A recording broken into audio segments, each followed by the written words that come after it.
Welcome to the podcast, Operation Entrepreneur Freedom. Design a business that runs and grows without you. Our host, Chad Murphy. Thank you for coming to my podcast, newly formed Operation Entrepreneur Freedom podcast to help service business owners get out of the daily grind and build an asset to where you have a business that works for you and not you in the business.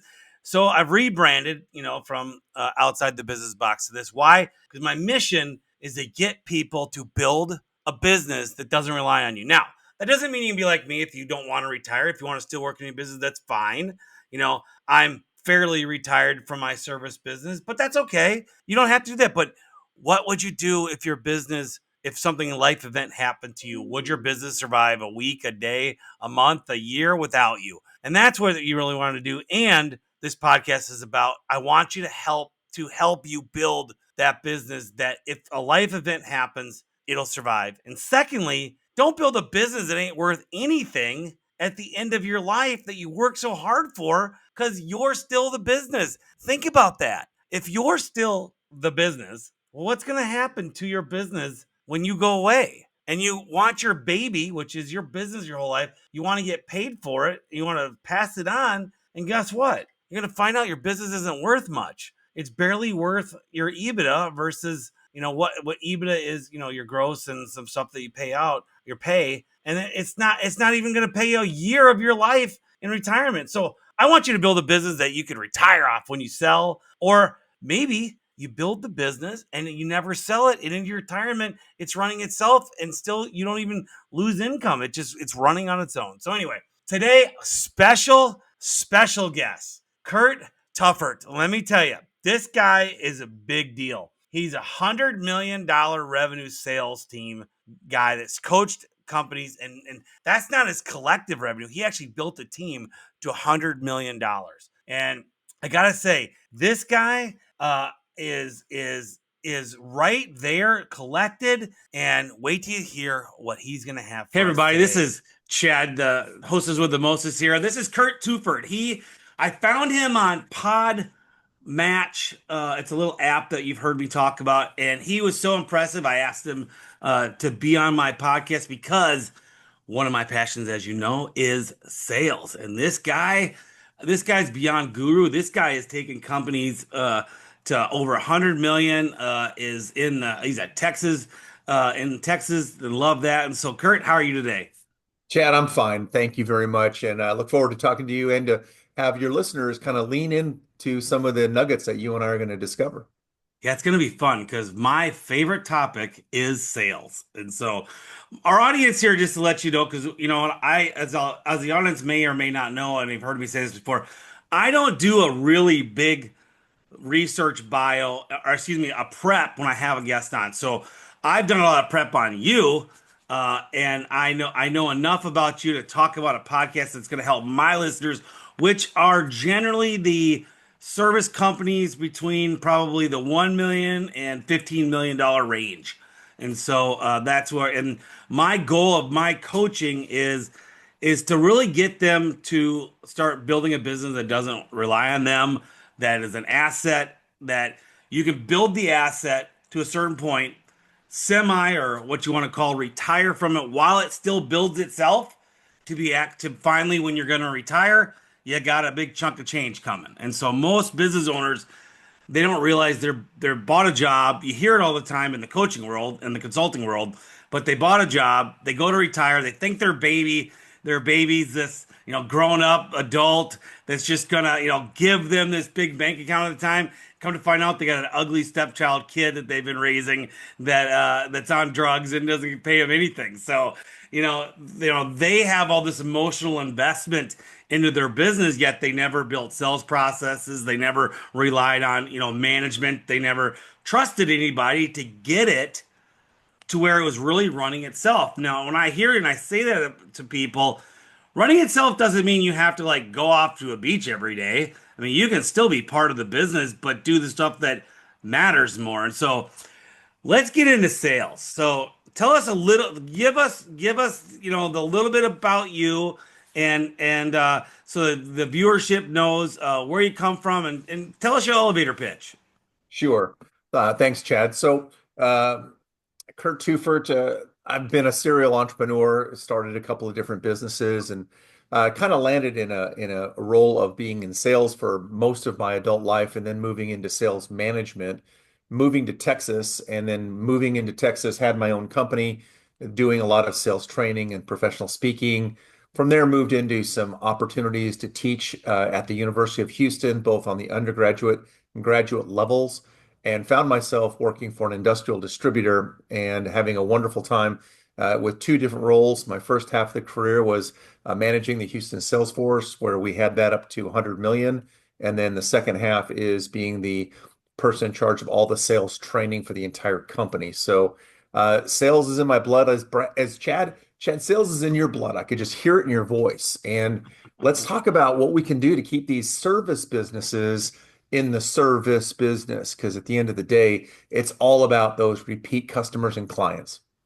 Correct. And that's a great point to start with. I think a lot of guys, let's talk about the under $2 million guys. I think if you've made it beyond the 2 million, you're starting to get this point. But for all you guys, this is a nugget for you.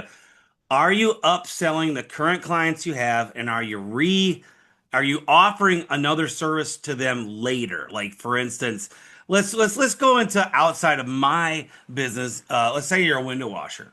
Of course, you're going to go for, upsells in the house, but are you targeting them to rewash the windows in like 3 months? Which a lot of people might, well, that's a little soon, but it depends on where you live, what they want. They wanted the windows washed once. Can you put them on a subscription model? Tell us a little bit how my thinking expand on that. Exactly. Whether it's in the HVAC business where you've got a summer conditioning and a winter conditioning, and then that bundles into a contract which says, look, if anything happens, I can give you a little bit of a discount. Now you've got a guaranteed customer. If in the window washing business, you're putting on some kind of a subscription service that gives you some guaranteed income, an excuse or a reason or a purpose to re-engage, and then maybe something a little bit more of, hey, anybody in your neighborhood that you refer, I'll extend that preventive maintenance out a half a season or something of value. Now you have got your customers selling for you in that referral-based business. So you're working very, very smart, not so hard. So full closure here. We've done a little bit of that in our business, and it never seems to get the buy-in from the salesman. Like the message to get them to get the client to want to do that. What's your tips on that? Well, for a sales pro to move from an amateur to a sales pro, they've got to understand what is the needs and the wants and the whys of that homeowner or that small business owner. What is it that they really think they need? Well, I need my windows washed. Well, what do you want? I want somebody that can do this so I don't have to think about it. Well, why is that important to you? Because I'm at a certain age where I just don't want to trade time for dollars. I don't want to get up on a ladder. I don't want to do those other things. So the salesperson has to shift their thinking to see the value of the service that they are communicating, not just the transaction base that goes from that. And once they see that value, then they start seeing that lifetime value of that resident, that customer, that client, and what that means to them. You just blew my mind, and I'll tell you why. I'll tell you why. Everybody, especially if you're in the chimney industry listening, one of the things that we try to do is the annual inspection. That's our next door, our next service, right? And it's such a hard program to get below the Mason-Dixie line because they don't use the chimney as much. And actually, the second largest chimney company is below the Mason-Dixie line in Nashville. But I'm a $4.5 to $5 million business. He's a $12 million business. Yet we do I would say a 5% success rate on scheduling those. And the phrase I had to write down, because I do not want to forget this, to teach my salespeople and anyone else in the industry is this: you don't want them to have to think about it.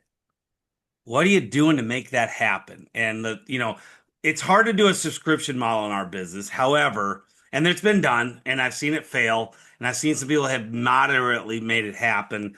The issue is getting that point to them. Well, you don't want to think about to get your fireplace swept again or inspected next year. That's why we're gonna schedule it now and do it, and then really and come back and do it. And that phrase alone can really spark the idea of, well, we do need you every year, and I'm gonna make sure that you don't have to think about it.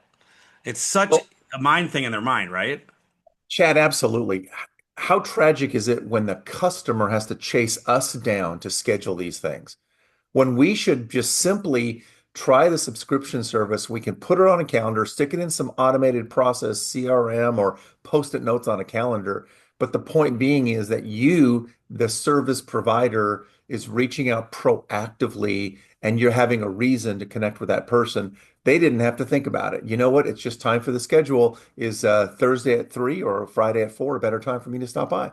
And then, of course, you show up and you delight them with your professional attire. You're buttoned up, you know what you're doing, and you're very, very good at what you do in that service that you're providing. So that was wonderful. Let's shift to you said sales management. I think that's a huge topic for a lot of service business owners because they never really shift to having a sales manager. They're always it. We are talking mainly about the 2 million and under here, and we'll get to all you 2 million and over people later. And this will help you out a little bit too. But getting that sales manager, like we've been through the gamut of them, and I finally, just in the last 3 months, have a rock star. I mean, this guy, his first month sold $250,000, which is phenomenal in our industry. I mean, your typical first month person is probably around 70 or 80,000. This guy did $250,000, and the reason I found him, he was already in home remodeling type stuff, big ticket, already knew how to sell, and I didn't have to train him how to sell. I didn't have to train him what to sell. I didn't have to like pour all this, like, I'm gonna make this technician into a salesperson stuff, which is our industry is hung up on. I mean, it may work, it may not work, but I mean, to me, I would rather find people that are going to in through sales, which is should not feel like sales, guide that person to what they want, which will make them want to buy. That's what sales is to me, not the car salesman. "Well, what can I do for you to get you into this today?" Attitude. It's you're guiding them through. So let's talk about sales management. In Mhm. your experience, what did that mean to the company, especially when they started down that path? Well, when you're thinking sales management, you're either thinking managing the sales process or you're thinking managing sales people. There's two different things. You can be an under $2 million business and not have enough sales people to manage. And so you're managing the sales process. You're guiding, leading, directing that process. And there is a differentiation, Chad, like you said, between somebody who is articulating the value and then having the technician come and do the work. And we get wrapped up in the olden days of, hey, the guy's not, I'm going to cut out the middleman. There's no salesperson. The guy that's turning the wrench is going to be the guy that does the process. Well, I have found that I would rather have the office administrator process my paperwork before I go to the doctor than having the doctor sitting there and trying to feed my driver's license into their printer to scan it. Their value diminishes, but I want a salesperson that can ask me questions, have a consultative atmosphere, and maybe very curious about what we're doing in that home services market to say, look, here's what we're going to do. My technician's going to come. Here's what we're going to look at. We're going to look at this. We're going to look at this. Everything's above board. I'm totally transparent. Here's what we're going to find. And now I feel like I'm not being sold to door to door. I'm being consulted as that manager and managing that process. Now, when you get bigger, maybe it's the $2 million mark and you breach that and you're starting to look for two, three, four outside sales pros. Well, now you're talking about managing people and putting them on quota systems and certain compensation plans, and everybody's collectively got the same goal and the vision of what we're trying to do. I think so in the service business industry, when you usually have 2 to 4 salespeople by the time you hit 2 million. So you have at least two or three. Four would be probably a little too much, but that's because you're trying to capitalize on the season that the revenue time. So you might have an extra guy, or maybe you're going to train someone quickly, or whatever it might be. But let's talk about the actual managing of them. So like what's the process?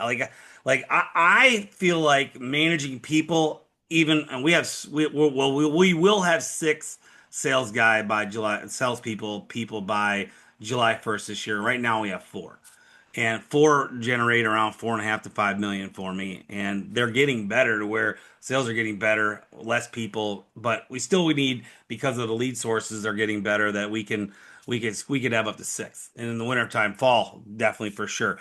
But I find I manage the process more and guide the people. And so, like, listening to to seeing how on point. So we have an app called Zero. It's like Rilla.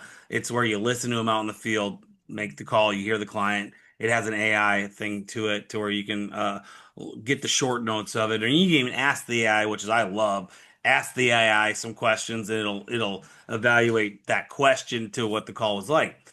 And so I try to get people to understand you got to have a written sales process. And if you listen to my podcast, you've heard it's like the biggest thing I'm trying to get people under 2 million to get. Write it down or call me and I'll help you write it down, or start coaching with me, because once you have that, you have the golden nugget to teach people faster, quicker. They get on point better. They start getting the philosophies, and then when you listen to them, you now get, this is where we can work and adapt on.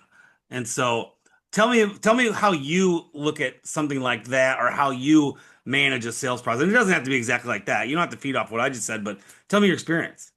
Well, Chad, some of my experiences going out there without a process, just, throwing it on the wall and seeing what sticks. We're winging it, right? We don't need a process because I'm so good at what I do. That's almost impossible to train. That's like showing up for a swim meet and there's no lane lines and Right. everybody just does what they want. It's chaos. And as an owner manager, you just don't have the time for that if you're trying to build for that retirement future. So a sales manager is managing a process, and whether it's there's so many good processes out there, from spin to impact to Sandler methodology. All of them have a commonality. First, you've got to build some kind of trust. Action-based selling says you got to sell yourself, then your company, then the product, then the price. And there's a sequential order to that, because if I don't trust you, I won't trust your company. I won't even listen. And by the time you get to the pitch, and that's what baseball players do, not sales pros, I'm not even listening because I don't like you.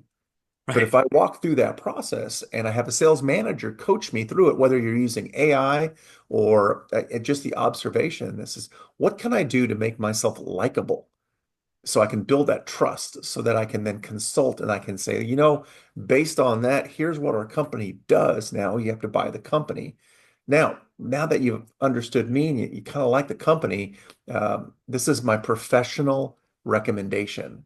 My professional recommendation, being in the chimney business for 15 years, is my professional recommendation, being in the window servicing business, is, and we put that into a recommendation, then we have to respond to the objections.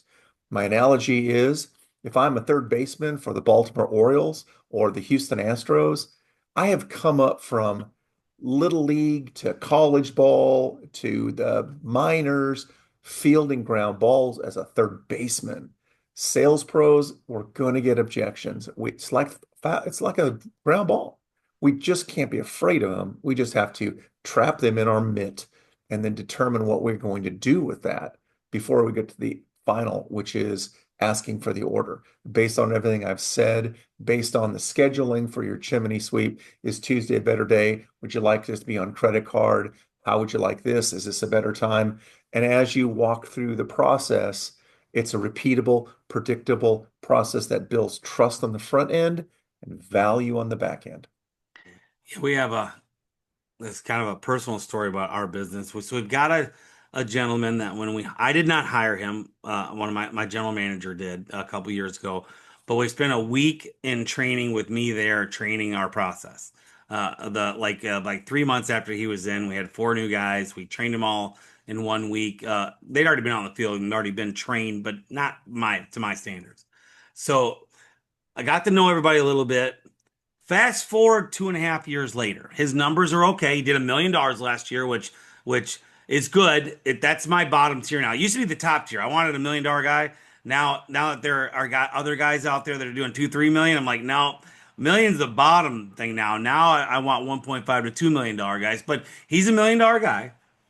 and he doesn't have a problem with rapport, but he doesn't use his life experience to his advantages. And I found out I was in the Marine Corps. He's in the Marine Corps. I didn't know that, or I had forgotten it. Somehow it had slipped my mind, which is odd for us, in the Marine Corps. It was like, okay.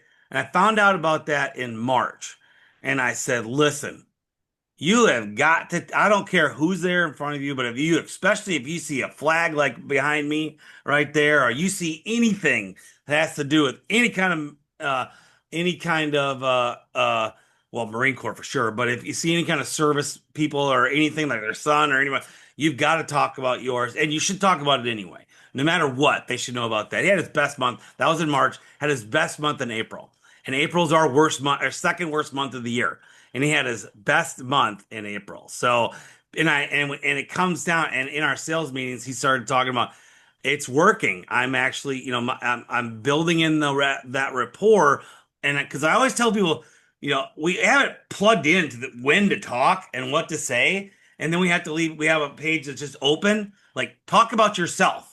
Like you don't have to go down a rabbit hole and tell them your life story, but I mean, people when they start, like for me, I always tell people it's just my personality. You're going to find out that I was born in Texas, raised in Wisconsin, spent the summers in Texas with my dad. You're going to know I married my high school sweetheart. I was in the Army National Guard and the Marine Corps. I have a bulldog, a cabin, and 5 daughters from the same wife, from my same high school girl.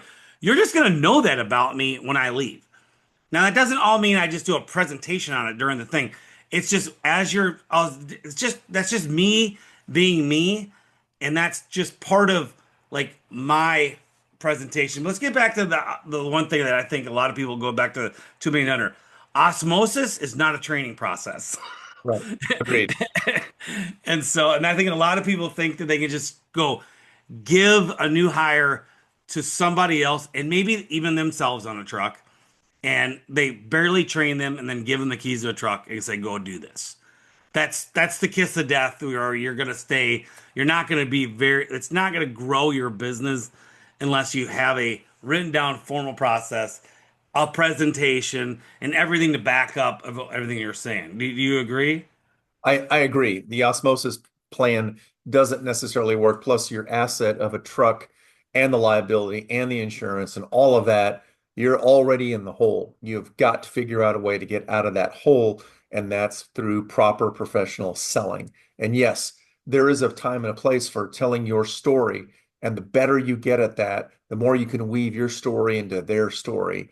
And you dropped a ton of nuggets right there. And if I was just trying to build a relationship with you, Chad, I'd want to know high school sweetheart, 5 daughters. What is that like? Wisconsin, Texas, boy, that's crossing all sorts of crazy lines there. Yeah. It's being affable, it's being relatable. And there comes a time when you're selling in the services business, I call it ABC, always be curious.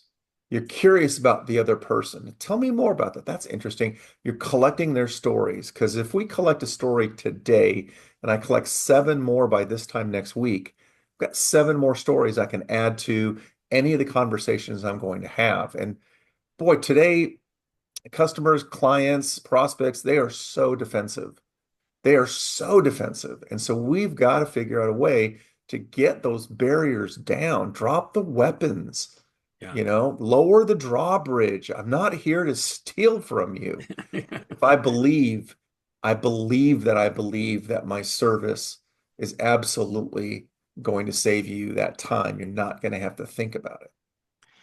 That's such a good point. I'm gonna backtrack on one thing. The curiosity thing. If I always thought there's a clip from Ted Lasso. If you watched it when he was throwing darts, and he talks about how, and I've told this in other podcasts and stuff, but I'll say it again. Curiosity, it just solves so many questions about where the client wants to go, and if you don't ask, you're never going to go. And so the way I talk about curiosity is, are you a Ted Lasso? Be Ted Lasso. And I always show that clip when I'm doing a sales training, like being curious, right? And so that's such a fun way to spark that. But let's talk about this. I love where we're going here. So sales development. Tell me a little bit about the actual tasking that you do when you actually go to develop a sales team? Well, first I use two different assessments. I use a baseline assessment that looks at their sales skills, that weaves into a process, and I look at their behavioral style because I believe in the DISC process of the behavioral style, and I believe that people are either formal or informal, fast-paced or slow-paced, analytical and introverted or extroverted and scattered. And the more I can adapt into their space, I don't expect them to adapt into my space. It's my job to adapt into theirs. I can get a little bit of a leg up to build that trust. So my sales development is using the baseline assessments as a coaching tool, not as a disqualifier, although I can use them for a hiring purpose. I can use them as a coaching tool. Here's your baseline. This is where you are. You're a 5 minute runner. We got to get you down to a 4 minute runner.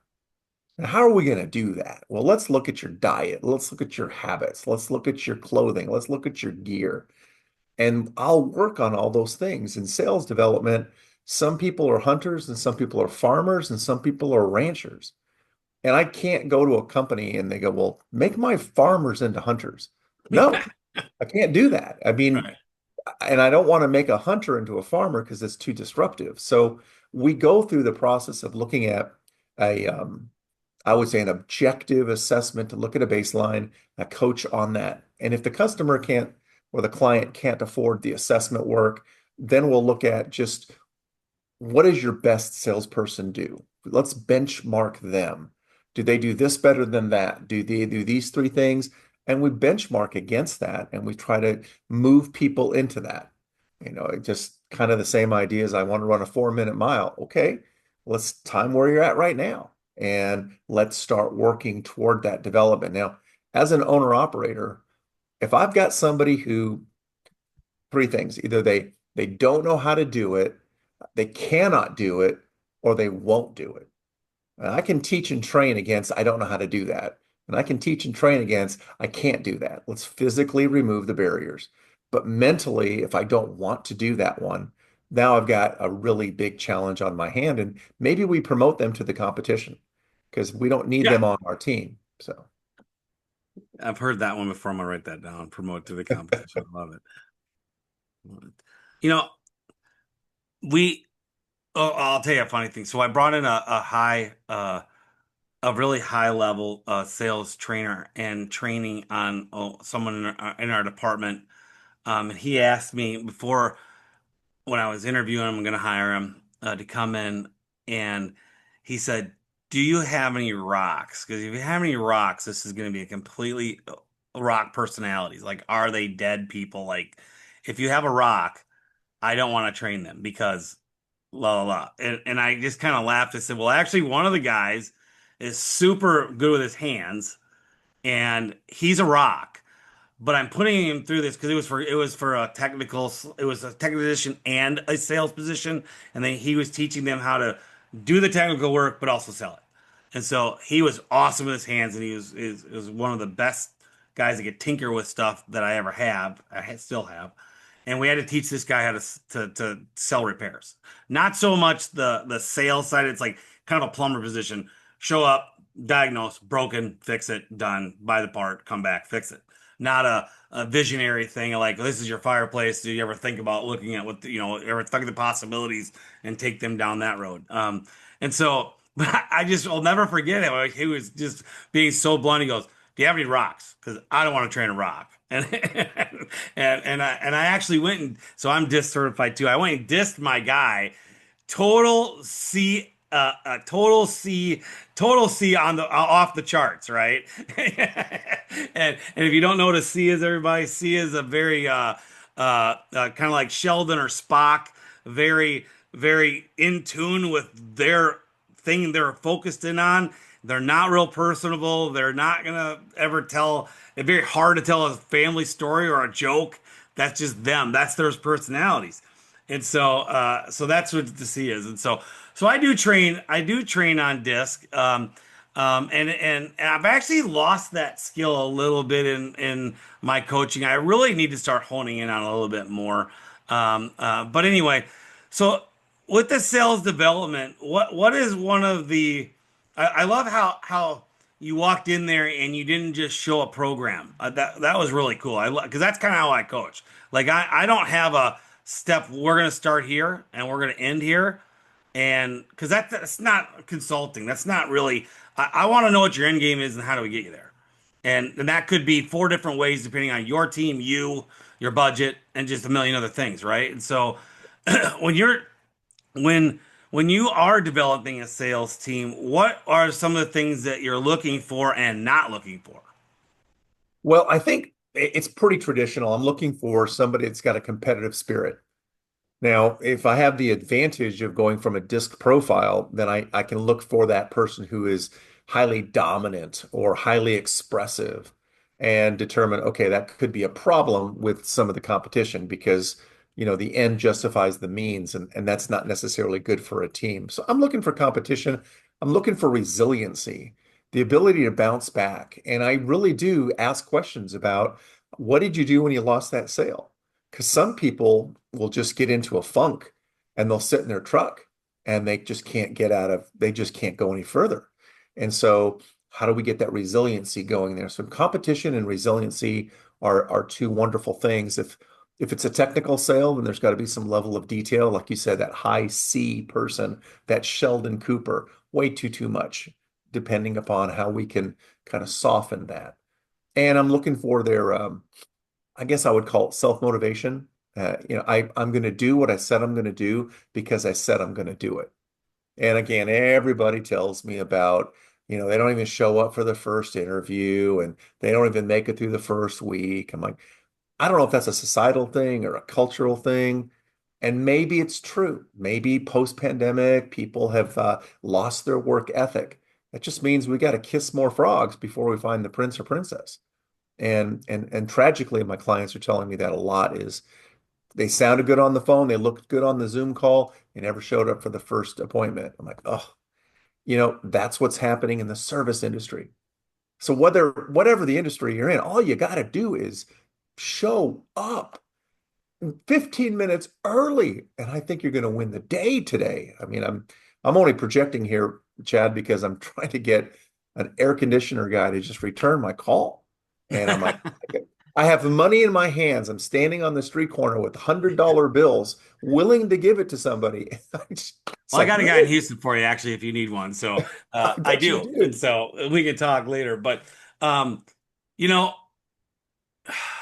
the the thing about when companies are hiring, and this is a great point, they don't look at hiring as a sales process. Your hiring process, you're selling your company to attract people. And I think a lot of people don't put out enough attractiveness. Like I don't put and I've been showing people this for years now.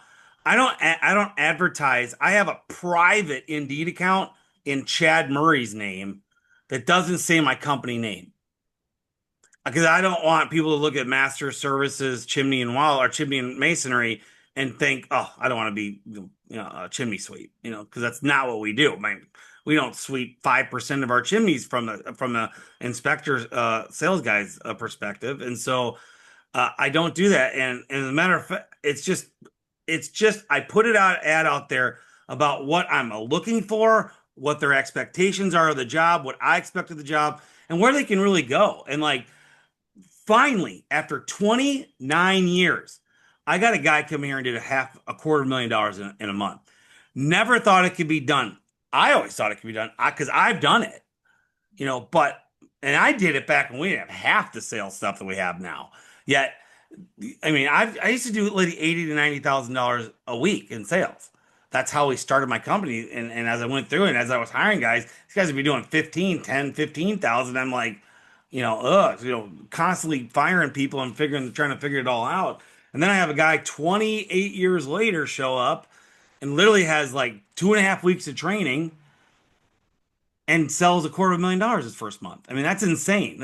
And we hired him as a sales manager to become the sales manager too. So we let him stay out there. Now, I totally stepped out of sales last week, and like it's his baby now, and go from there. But it's true that I found a person that fits there.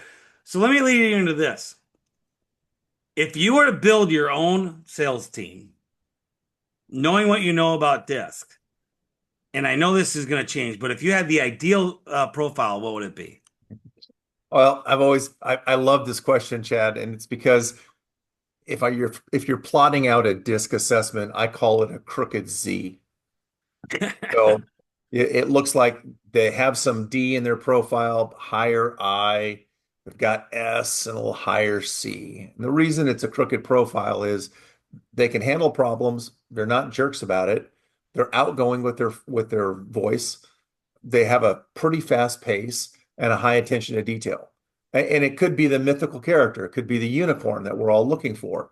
But the crooked Z, in my experience, has been a great Swiss Army knife, if you will, a generalist when it comes to that. Now, if I'm selling instruments for thoracic surgery, I need somebody who's a high C and a high S because we're talking to doctors and we're talking to very, very specific Right. stuff.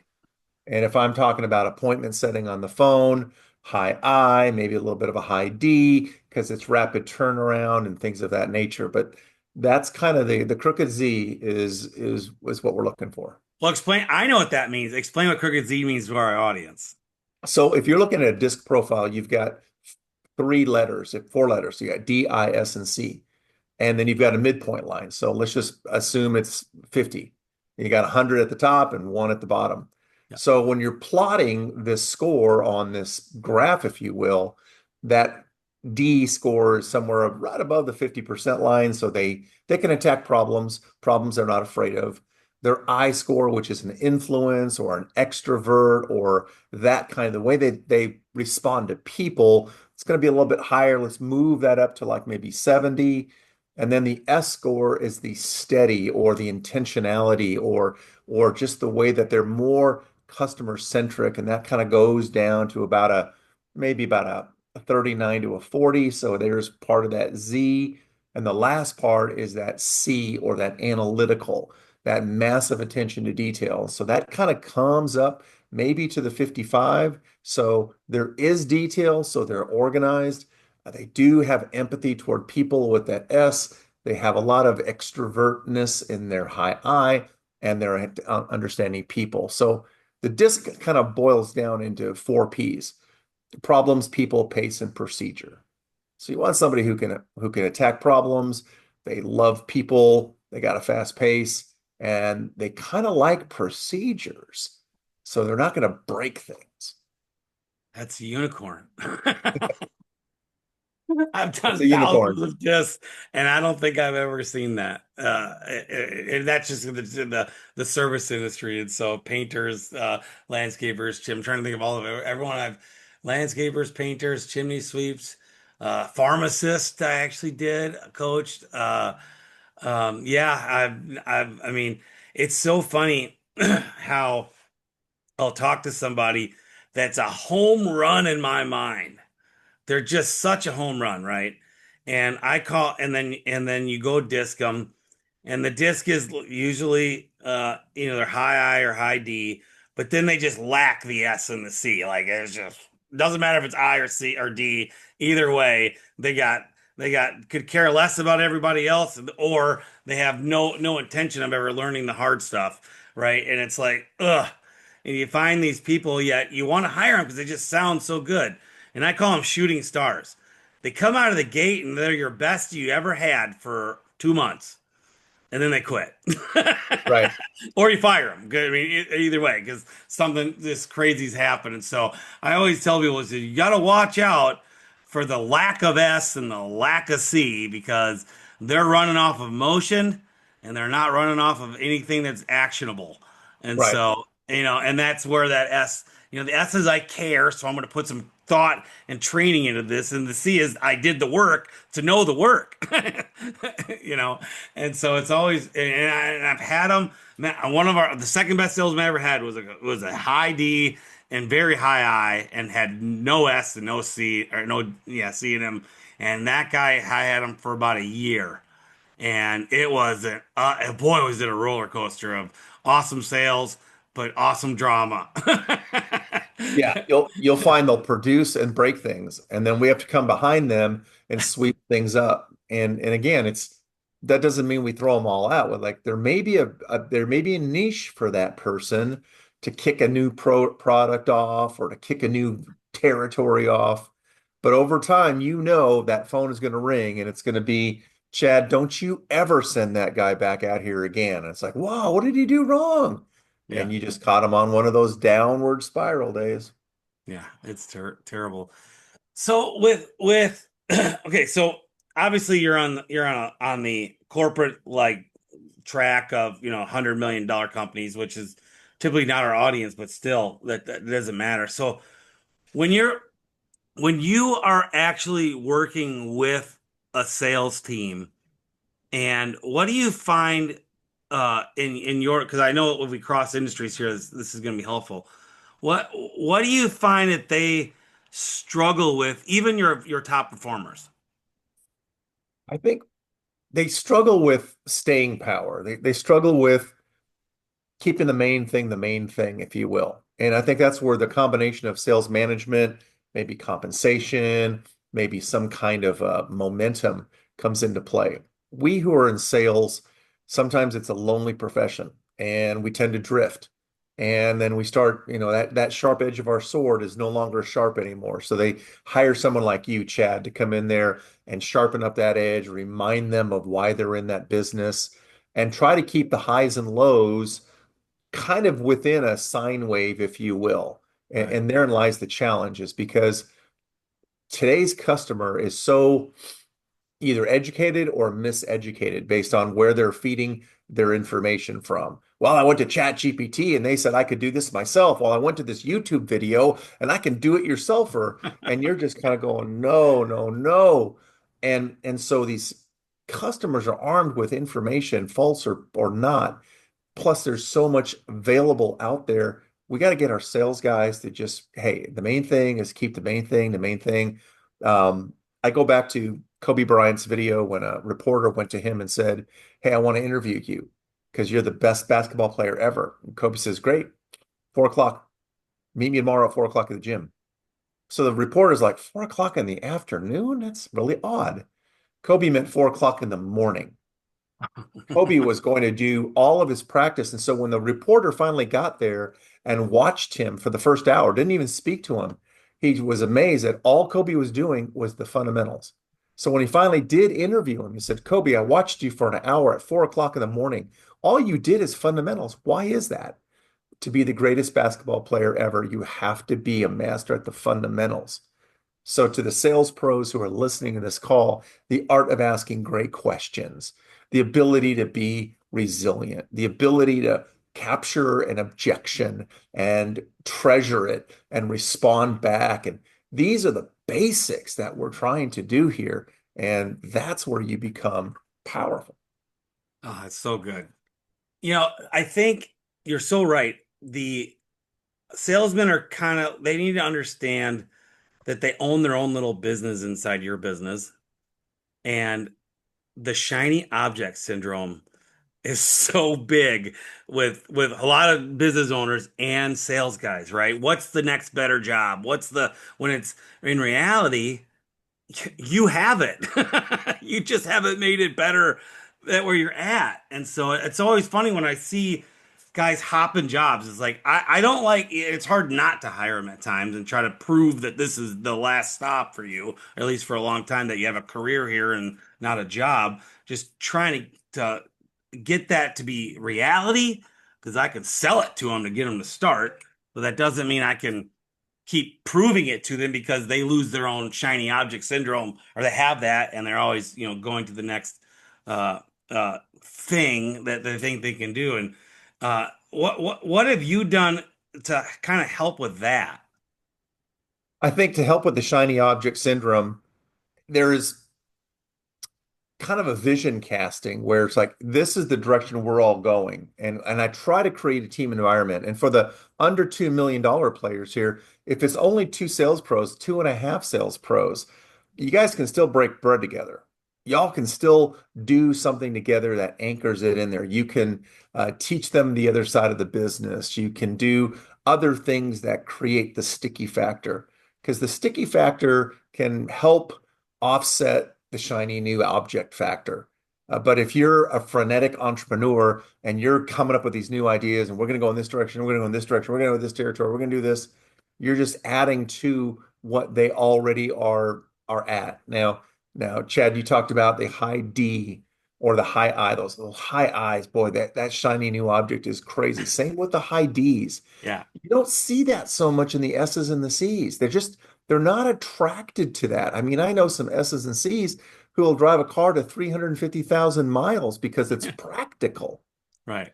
And they're not fashion conscious because it's just clothing. Now, I'm not saying that that's good or bad. I'm just observing that versus the person who is constantly, almost laced with ADD.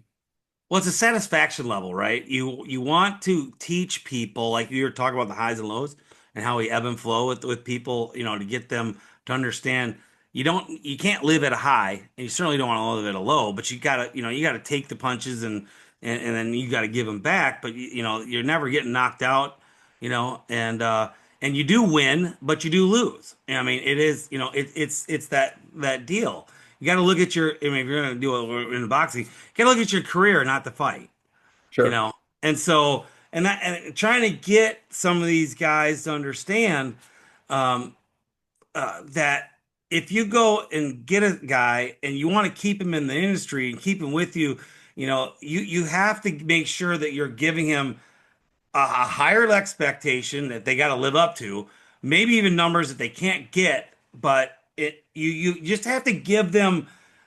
You got to feed their soul. You got to Wow. feed the soul. If you don't Sure. feed the soul, their soul's going to leave.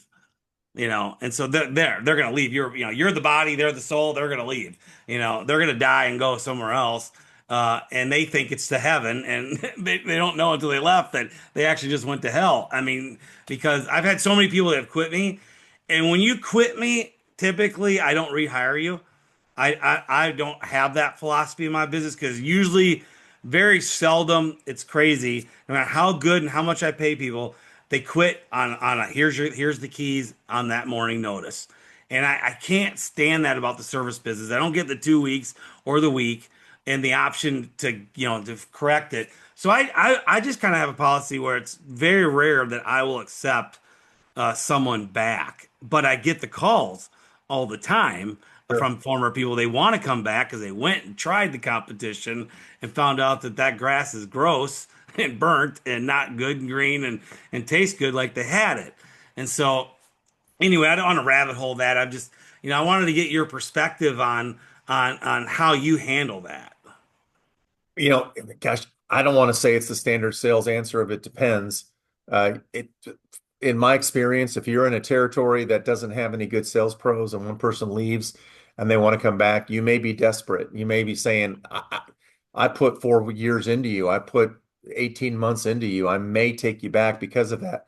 But be careful because there's a reason why they left and there's a reason why they're coming back. And you got to be conscious about that. If you're in a service industry where there's a lot more feet on the street, a lot more opportunities, you could be a little bit more cold and calculated about no, or you have to listen to their story without your conscious bias of you left me once, why should I even listen to you for the second time?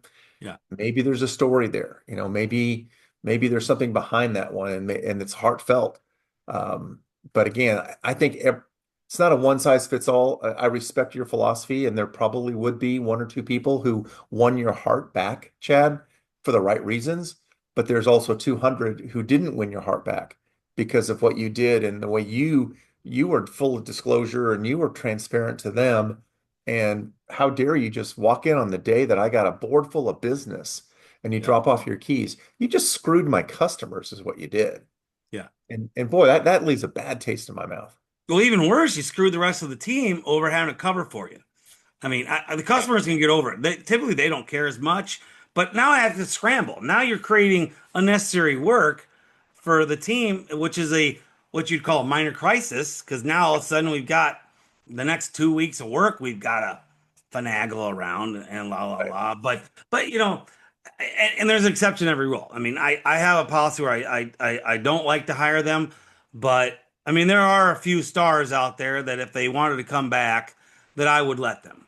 And like there's one as we were talking, I never even thought about it, that I would let this one gentleman back and he did do it keys, like I'm done. But I know he left for his grandfather. He just got the word that his grandfather was dying and he went to stay with him. So in his eyes, he overreacted. Probably, but maybe he didn't. I don't know. But he needed to leave immediately, and he did. I mean, and I kept in contact with him for about a month afterwards. But that's the very big exception to my normal rule. And so, anyway, all right. To wrap this up, what's the biggest advice you could give to somebody who's over $2 million working a sales team? I think the biggest piece of advice is to create a structure, a repeatable, predictable process, whether that's a sales process, an onboarding process, and you're onboarding your sales pros, you're onboarding your employees, and you're onboarding your customers. Anytime you can do anything of that nature that's unique and different, you add that trust and that value element because you've got three components. Obviously, you've got the sales pros who are preaching your gospel. You got the admin operations people who have to do everything the sales guys are saying. And you got to just have that evergreen amount of customers that come back with that repeat business.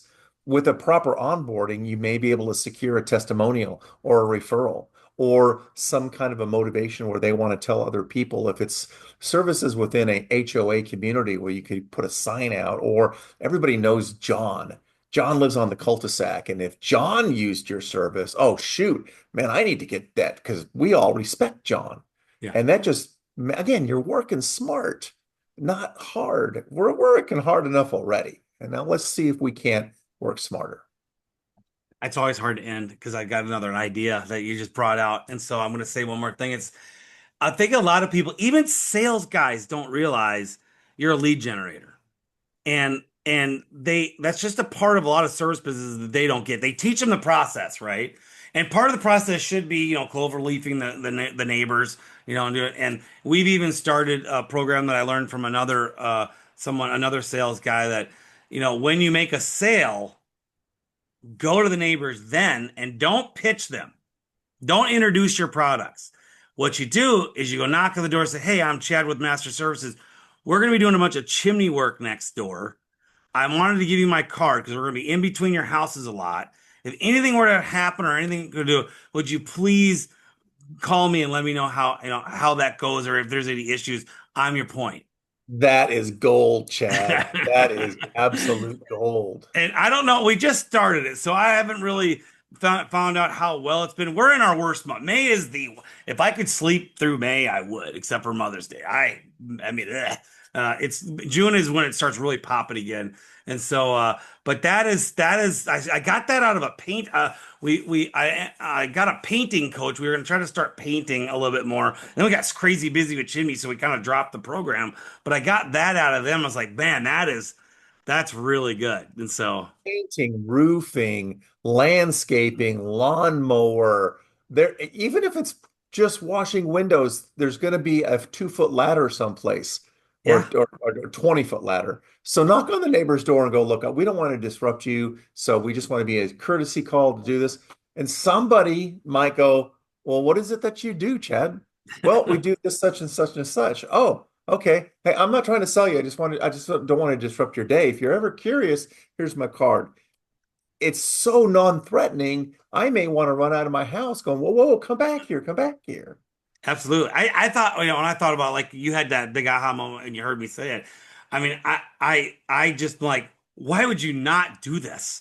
Because it's the easiest way to literally expand your leads. And then as a sales guy, if you like just go knock on the door, even if you write your name on a card or a door hanger, there's a possibility they don't call in your name and you just marketed for the company but didn't get the lead. So this is a way that you make sure that they kind of know you, right? So let's just say they don't book, but they're like, "Hey, that guy you had out that sold and came talk to me, what was his name?" Or maybe they have it. Now all of a sudden now that guy's getting a lead. Because like I said, you got to teach your sales guys they're a business inside of your business. And so it's not that they want to help out the business and let someone else do the lead, but that's certainly not your goal, right? So Right. anyway, Brilliant. So Curt, this has been great. I'm right now. I'm also in my mind like, how am I gonna hook this thing? Because this is such great. Trying to get people to listen to this because this is like one of the best podcasts I've ever done. You've been wonderful. So Thank thank you you. very much. Is there anything you can offer to the clients to get a hold of you for anything? Let me know. Sure. If you wanted to, I have a website, Peak Sales Strategy. It's all one word, Peak Sales Strategy. All my information is there. I do online coaching for sales training. I do assessment work. I do all of the stuff that you do. So I'm not stepping on your territory or your toes. We can complement each other on what we do. But if they ever are curious or if they have a question, they can always email me. All my information is on my website. More than happy to pay it forward. Great, Curt. Well, I appreciate that. And everybody, go ahead and take a listen to what Curt has to say. And then you're not stepping on my toes. If you feel like he's the right guy for you or questions, go ahead and call him. But for that, everybody stay safe and we'll see you soon.